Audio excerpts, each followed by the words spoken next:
Paz, hermano, Dios les bendiga. Damos gracias a Dios por estar en su casa, aprendiendo de su palabra. Yo aprendiendo a usar este aparatito, así que estamos completos hoy. Sabe que no habrán pasado más de, yo calculo, 10 años, donde las cosas cambiaron para nuestra familia en cuanto a viajes, porque teníamos más o menos diagramado siempre para el mismo lugar y un día habíamos tenido que ir para el sur. Y cuando, muchas gracias hermano, y cuando fuimos para el sur, para algunos como que es común ir para allá, pero nosotros hace 10 años nos envalentonamos cuando tuvimos el GPS y dijimos, bueno, vamos a ir. Acomodamos todo y queríamos llegar lo más acertadamente posible, así que dijimos el camino más corto. Así que arrancamos el viaje, una pseudo mudanza para allá, fue la primera vez. Y de pronto nos agarró la noche y cuando fuimos, esa noche bastante cerrada, no sabíamos para dónde iba, únicamente si el GPS decía para un lado íbamos, si se decía para el otro íbamos para el otro, así que íbamos confiados en ese aparatito. Era como la 1 de la madrugada y de pronto había una división, el GPS decía agarrá para la izquierda y había esa ruta donde veníamos, decía seguir derecho. Pero yo le pedí llegar rápido, así que agarramos esa ruta. Los primeros metros arrancamos bien, no hubo problema. A la cuadra empezó a ver esto. 2 de la mañana. Digo, bueno, un par de baches, no pasa nada. 1, 2 cuadras, hicimos 10 cuadras. Hicimos 1 kilómetro y la ruta así, y más grandes, y mucho más grandes, y unas grietas, y seguimos, pasó 1 kilómetro, 10 kilómetros, 20 kilómetros. Después me enteré que hicimos casi 60 kilómetros, así. Así que lo que iba a ser rápido terminó siendo no tan rápido y gracias a Dios llegamos porque Dios ha sido bueno. ¿Qué tiene que ver? 80 kilómetros. Mirá, me acaba de poner peor, hermano. 80 kilómetros. Bueno, así estábamos con esa ruta así. ¿Y qué tiene que ver esto con lo que le quiero comentar?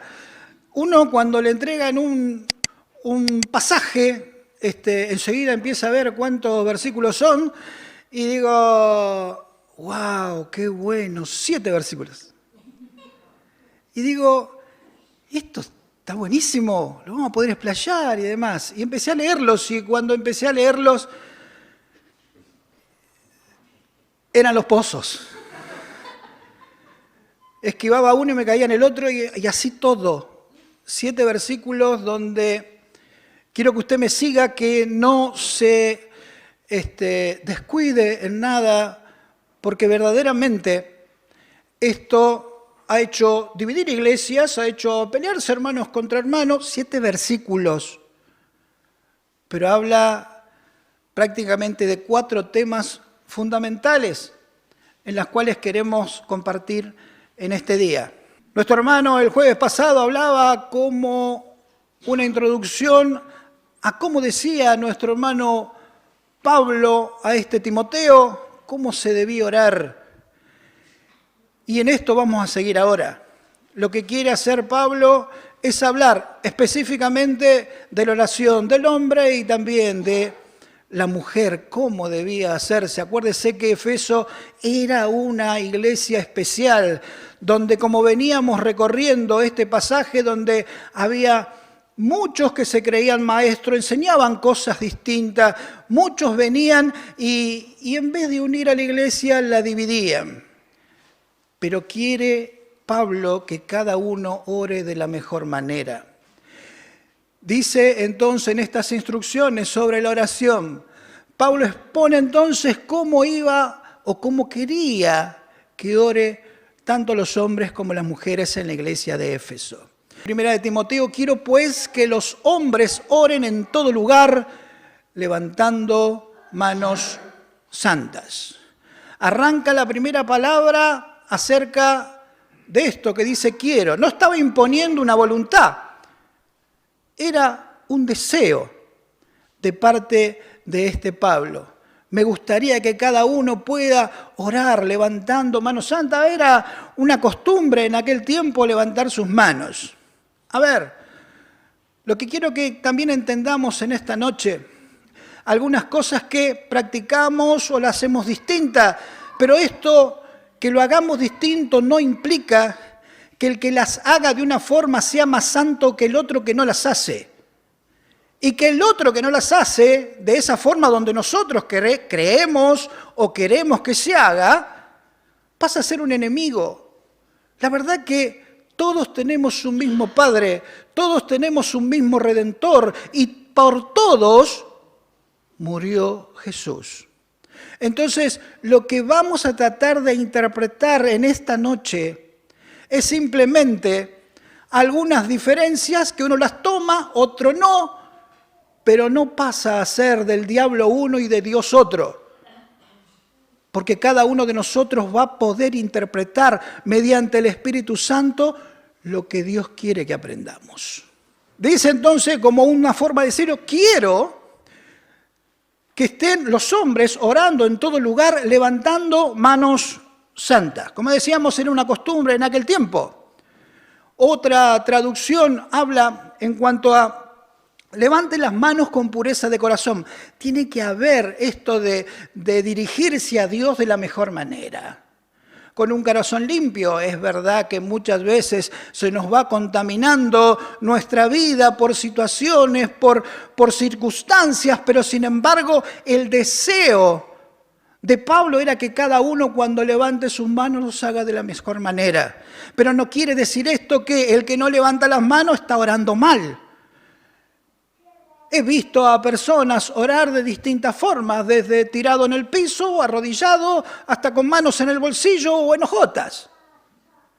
No hay forma. Lo más importante en el tema de la oración es cómo nosotros nos presentamos en nuestra vida espiritual delante de este Dios eterno.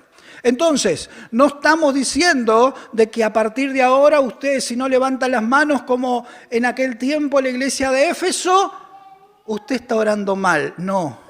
Usted sabe cómo se vincula con Dios, cómo habla con Dios.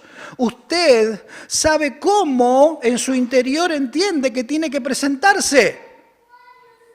He sabido de hermanos que me decían, bueno, yo lo primero que hago a la mañana es ir, me baño, me peino, me visto bien y si alguno me pregunta por qué hago esto y por qué voy a hablar con Dios. Y me parece bueno.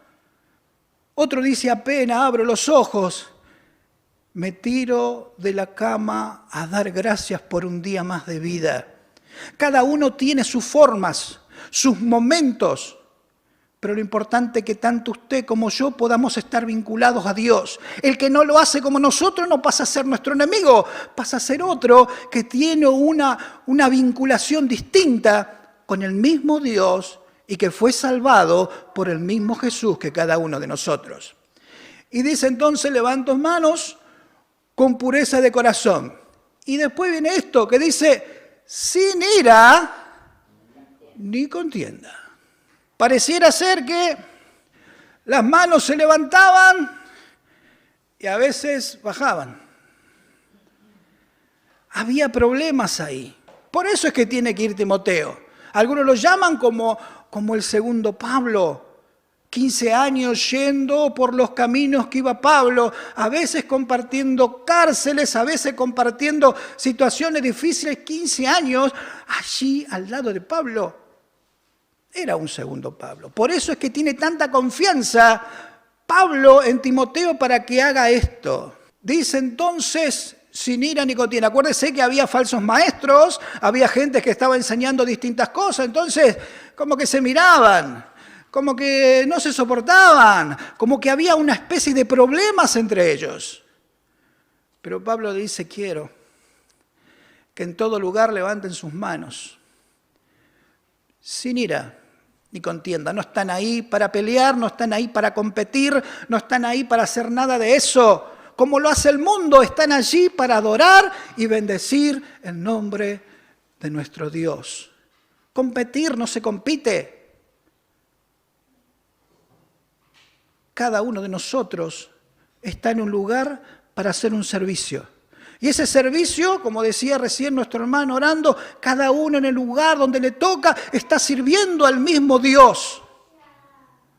Pero eso no nos hace mejores, porque todos estamos tan bajo, inmerecedores de poder hacer algo a este Dios tan grande. Pero sin embargo, teniendo a seres perfectos como los ángeles, ha querido que usted y yo y cada uno de aquellos que son llamados pueda alabar, bendecir su nombre. Dice entonces el otro verso, otro pozo. Dice, asimismo el verso número 9, que las mujeres se atavíen con ropa decorosa, con pudor y modestia. No con peinados ostentosos, ni oro, ni perlas, ni vestidos costosos. ¿Sabe que en aquel tiempo había dos de los templos importantes? Artemisa y Diana eran en aquel tiempo tremendos templos y en los cuales había mujeres sirviendo. El de Afrodita era un lugar donde se ejercía prostitución, ni más ni menos. Imagínense las mujeres allí. Algunos dicen que tenían sus vestidos muy especiales y sus peinados también. He leído por ahí que eran despeinados, otros que había hablado con algunos de nuestros hermanos que han leído, que me han ayudado también. Algunas, tenían peinados altos y ahí ornamentado con perlas, con oro. Era algo fastuoso. Así estaban esas personas. En aquel tiempo, la adoración de Afrodita en Corinto era probablemente una de las más inmorales, que era lo que acabamos de decir. Sus sacerdotisas se caracterizaban por usar el cabello de una forma muy llamativa. Las mujeres debían llevar su cabeza cubierta, esto es lo que le aclara Pablo, diciendo para que no se confundan, porque entiendo que la palabra de Dios habría sido una explosión en aquel tiempo y muchas de aquellas personas tenían la posibilidad de escuchar la palabra y convertirse. Pero para que nadie se confunda de que era lo mismo que lo que estaba pasando en el templo de Afrodita o también en el templo de Diana, que era otra también donde había muchas mujeres sirviendo, les pedía que se cubran la cabeza. Esto era distinto, la iglesia es distinta. Lo que hagan los demás, en cuanto fuera de la cristiandad, bueno, que hagan, no importa. Pero cuando esa persona que estuvo haciendo pecado, que estuvo equivocada o que estuvo haciendo cosas que no están conforme a la palabra, cuando llega a la casa es algo distinto. La iglesia de Dios es distinta. No es lo mismo. Si creen que lo de allá es lo mismo que acá, quiera Dios que usted y yo podamos reflejar que en la casa de Dios las cosas son distintas.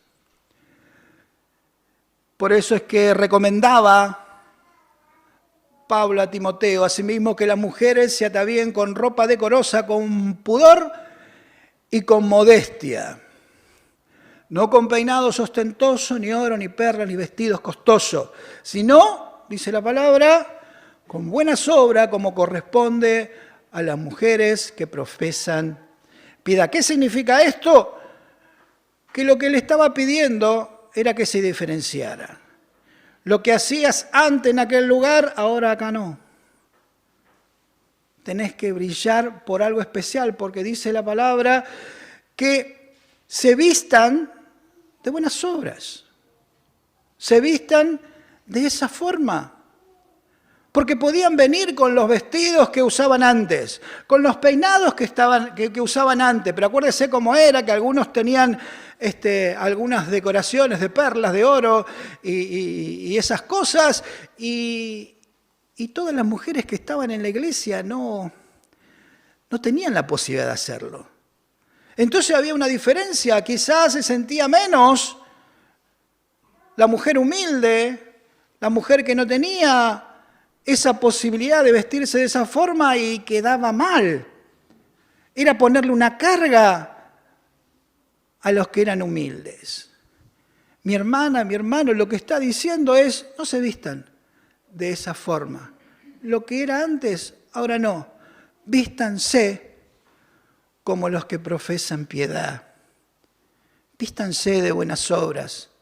Porque lo que hacía Pablo era hacer énfasis en lo interior antes que lo exterior.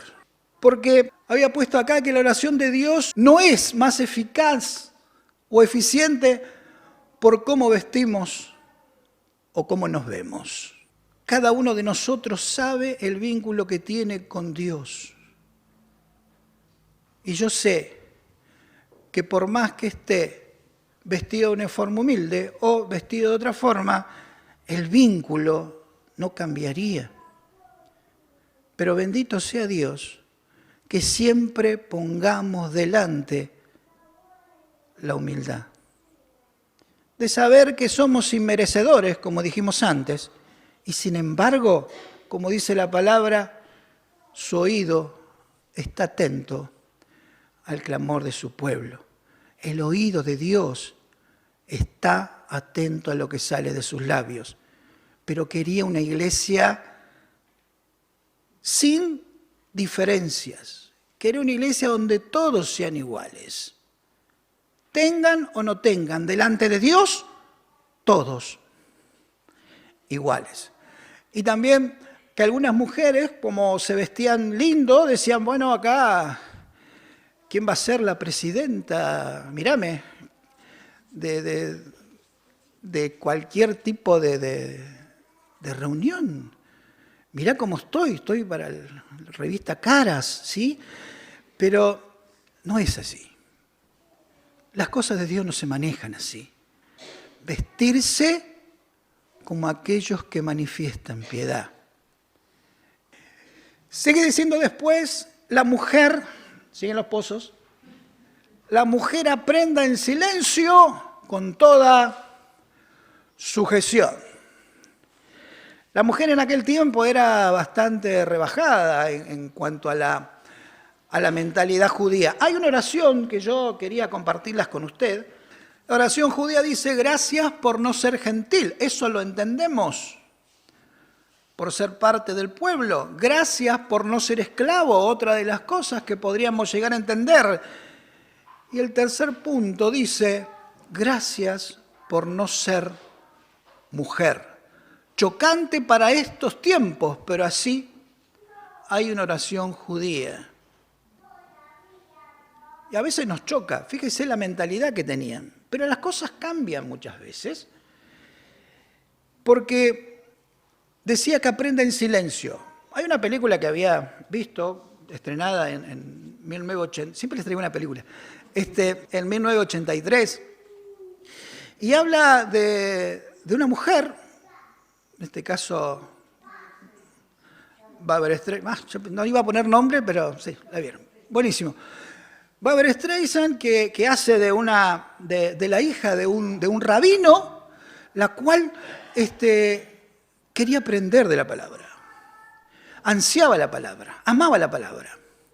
Y entonces quería que el padre le enseñe, y el padre accedía y aprendía, era devota de los libros. Y aprendía, pero siempre en secreto, porque la mujer no podía aprender. Las cosas cambiaron, digo, porque a esta mujer le hicieron la vida imposible a tal punto que tuvo para ponerse en una de esas escuelas judías para seguir aprendiendo, porque el padre había partido. Se tuvo que disfrazar de varón. Y no voy a spoilear la película. Véala en su... Pero bueno, se tuvo que disfrazar. Pero ¿sabe por qué digo que las cosas cambiaron? Porque si bien decimos que la mujer aprenda en silencio con toda sujeción, en 1935 se ordena oficialmente la primera mujer rabina, Regina Jones, o Jonas. También fue presa en Auschwitz y ahí perdió la vida. Pero digo, en su momento muchas cosas cambiaron. Cuando decían que la mujer no aprenda, en un momento determinado no pudieron contener la necesidad de que aprendieran y hasta terminaron. Hoy en día hay rabinas, suena raro, pero rabinas en el pueblo judío. Acá en Argentina también las hay. Otra de las cosas, porque no permito a la mujer enseñar ni ejercer dominio sobre el hombre, sino estar en silencio. Uno cuando lo lee así, acuérdese que le está hablando acerca de la iglesia de Éfeso. Acuérdese que le está hablando a una iglesia con problemas. Acuérdese que era un lugar donde había esos templos y la gente o las mujeres que conocieron a Cristo y vinieron al camino, tenían quizás algunas cosas no resueltas en cuanto a la vida cristiana. Acuérdese también de aquellos que estaban enseñando cosas que no estaban acorde a lo que ellos querían. Existen dos posiciones, esto de que no le permito que enseñe, dos posiciones totalmente opuestas. La primera, todas apoyadas en este texto, dice, una, permite a las mujeres ocupar un lugar de importancia, dirección o liderazgo en todas las reuniones públicas. Y la otra no permite a las mujeres ocupar ningún lugar en absoluto en las reuniones públicas. Vuelvo a reiterar, nosotros pensamos de una forma y glorificamos a Dios de esa forma. El que no lo haga de esta cosa no pasa a ser mi enemigo, es mi hermano también. Es mi hermano también. Ahí en el instituto, justo lo había hablado con un hermano hoy, en el instituto pasaron 4 años y hubo veces que la pasé bastante mal, específicamente por esto.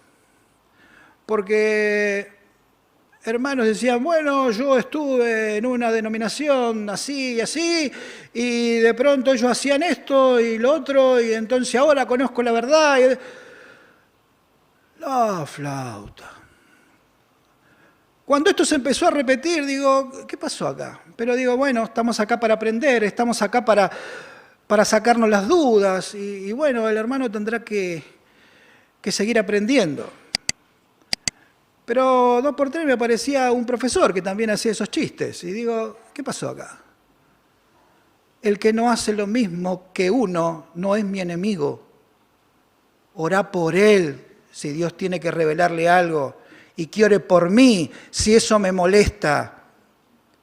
Porque por él murió Cristo igual que por mí. Si hay una iglesia en la otra cuadra, no es mi enemigo, es mi hermano. Y el que no lo toma así me duele, porque no entendió nada. No entendió nada. Dios me amó como soy, Dios lo amó como es, y por eso vino, porque éramos un desastre. Como dijimos, a la mujer no se le permitía estudiar. Cuando Pablo les dice que debe aprender en silencio, les está ofreciendo una nueva oportunidad, no les está diciendo no aprendan. Como decían antes, les está diciendo aprendan. Y cuando les dice en silencio, no le está diciendo que se callen la boca y no hablen de todo lo que saben o lo que van a escuchar, no le está diciendo eso. Usa otra palabra, el griego, para decir silencio absoluto. No, le está diciendo escuchar reposadamente. Analizar lo que escuchás, atesorarlo en tu corazón. Lo que le estaba diciendo y permitiendo a la mujer era que empiece a aprender de Dios.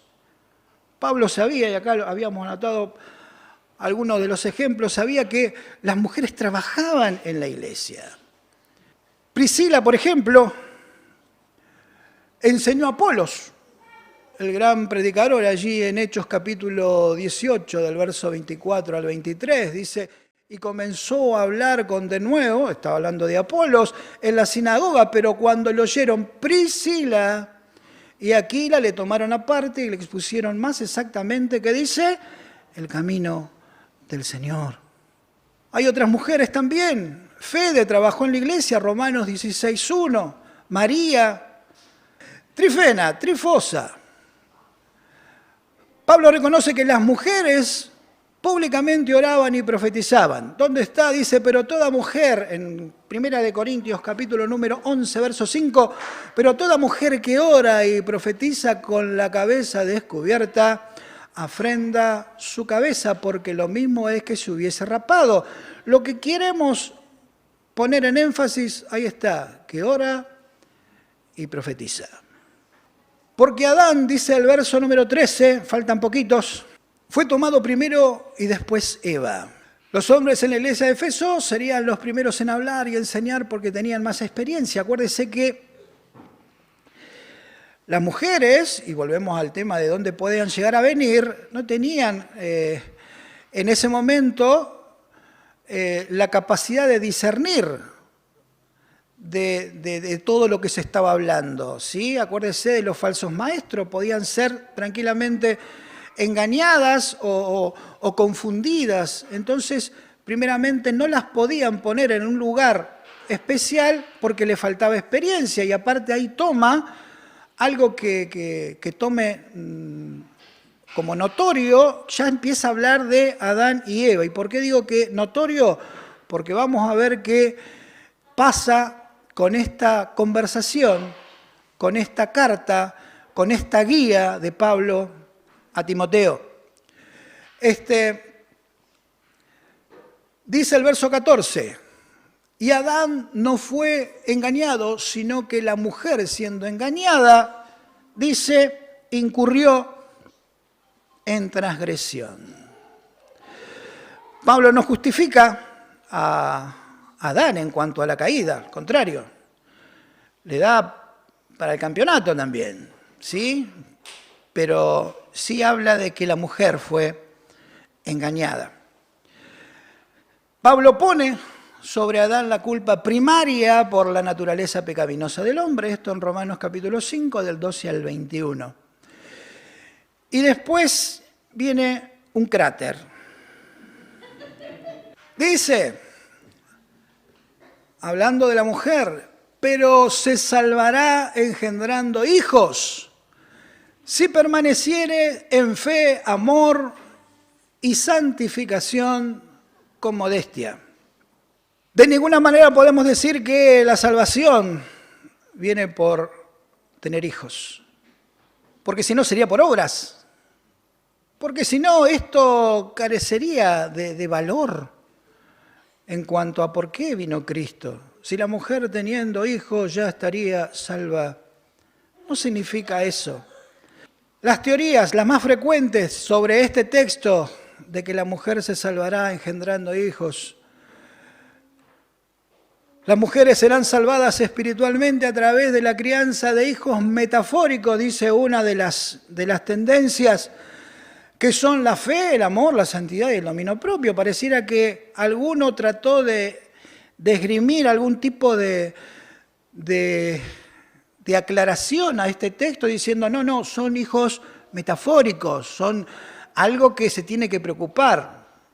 No estaríamos conforme con esa explicación. Las mujeres perseverarán en su fe a través de la crianza de sus hijos. Se van a portar bien porque tienen que criar a sus hijos, tampoco llenaría la necesidad. La mujer tendrá seguridad física cuando dé a luz, tampoco sería. Eva será salvada espiritualmente a través del nacimiento de Jesús. María, la madre de Jesús, será salvada espiritualmente a través del nacimiento de Jesús. Observemos este versículo. Primera de Timoteo capítulo 4, verso 16 dice, ten cuidado de ti mismo y de la doctrina, persiste en ello, pues haciendo esto, que dice, te salvarás a ti mismo y a los que te oyeren. ¿Cómo que te salvarás a ti mismo? Primero le está diciendo que va a ser salvo por eso, y Timoteo, ¿era salvo ya? Sí. ¿Los que oían de la palabra y aceptaron eran salvos? Amén. ¿Por qué le está diciendo esto? La realidad es que lo que le está hablando es acerca de la reputación. Todos somos, la iglesia que está en este lugar, está siendo vista siempre y cada vez más. Y quizás cualquiera puede hacer algo y no pasa nada, pero si lo hacen acá, pareciera que viene crónica. ¿Sí? Todos los ojos de Liniers están puestos acá. Que hacen, que no hacen. Y alguno dice, pero no saben que estamos acá. Quiero decirle algo. Saben que estamos acá, sabe cómo se trabaja, sabe cuántas personas llegan, vienen, aceptan a Cristo. Saben todo. Por eso hay que cuidarse. Por eso hay que tratar de caminar tranquilo y con paso firme. No vamos a torcer a todos los que piensan mal en su pensar, pero sí podemos hacer lo que a nosotros nos corresponde hacer. Tratar de con nuestra vida servir a Dios. Adán, dice el verso 14, ya estamos terminando, últimos pozos, y Adán no fue engañado, sino que la mujer, siendo engañada, incurrió, dice este versículo, en transgresión. Entonces, ¿qué era lo que estaba pasando? Lo que estaba en juego acá, acuérdese de lo que decían de la mujer, la reputación de Eva, como hablábamos anterior, era la que estaba en discusión. ¿Por qué? Porque era la que había sido engañada. Era la que la serpiente llegó, la indujo y terminó cayendo. Ahora, ¿Adán fue engañado? No. Adán por voluntad pecó. La que lleva la marca de ese engaño, ¿quién es? Y por consiguiente la mujer. ¿Por qué dice entonces se salvará engendrando hijos? Lo que le está diciendo o enseñando es acerca de que ese parto que va a tener la mujer es una oportunidad de redención. ¿Qué significa? Porque de la mujer va a llegar Jesús. De la mujer, porque Jesús, ¿de quién nació? ¿De José? ¿De algún hombre? De la mujer. La que fue engañada va a tener posibilidad de redención. La línea de esa Eva que enseguida Dios pone de manifiesto el plan. Le habla a la serpiente y le dice, pondré enemistad entre ti y la mujer. Y entre su simiente y la simiente de la mujer, ¿quién era? Termina siendo Jesús. Este te herirá en la cabeza y tú le herirás en el calcañar. Eva descubrió que un hijo suyo borraría el estigma que se creó para sí misma hace unos momentos. Dios puso de manifiesto esa misericordia. ¿Por qué entonces se salvará engendrando hijos? Porque de ese linaje llegó Jesús. Y ese Jesús murió por vos, murió por mí y nos dio la posibilidad de reconciliarnos con Dios. Cada uno de los que estamos acá, por esa promesa que hizo Dios en aquel huerto del Edén, estamos acá. De aquella mujer que se equivocó, que fue engañada, que fue menospreciada, de esa mujer vino Jesús para darnos vida y para darnos vida en abundancia. Un camino sinuoso, difícil. Vuelvo a reiterar, por algunos de estos puntos hubo personas que se fueron, personas que dividieron, personas que se enemistaron. Pero quiera Dios que encuentre en este lugar manos alzadas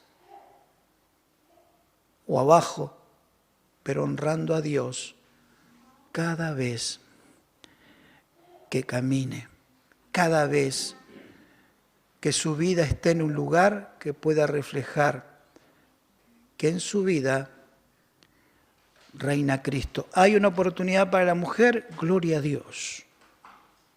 No es que no la tenía, porque la mujer, dice la palabra, se salvará por medio de la fe, igual que el hombre.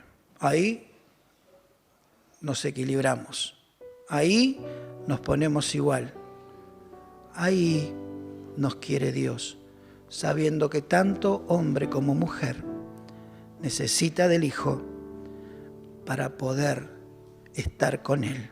Porque hay un solo Dios y un solo mediador entre Dios y los hombres, y ese es Jesús. A Él recurrimos, a Él nos encomendamos, y por Él estamos en este lugar.